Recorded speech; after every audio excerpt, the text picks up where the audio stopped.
আজকের ম্যাচে আমাদের সাথে পড়ে গেছে ডেভিল ভাই রিজনের টপ 2-তে থাকা প্লেয়ারটা।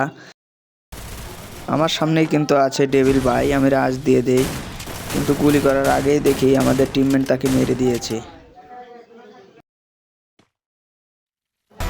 সুন্দর একটা স্কোপ শট দিয়ে ডেভিল ভাইকে নক করে দিলাম। তারপরে আবার দেখি ছাদে থেকে কে যেন আমাদের টিমমেটকে মারছে, তাকেও নক করে দিলাম।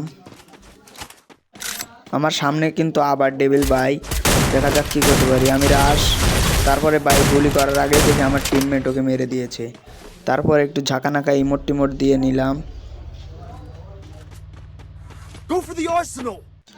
আমি এইখান দিয়ে যাচ্ছিলাম, দেখি একটা ম্যান ওই সাইড দিয়ে গেল। তারপরে আমি রাশ দিলাম, ফায়ার দিলাম, কিন্তু তার মারতে পারলাম না।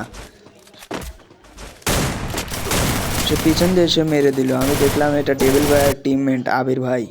আবার আমাকে আমার টিমমেটরা রিভাইভ দিয়ে দিল। দেখা যাক এবার কি আমি আমার রিভেঞ্জটা নিতে পারবো এবং আমার টিমমেটদের কি নামাই দিতে পারবো। নামার পর কোনো রিভেঞ্জ নিতে পারলাম না, আমি শেষ।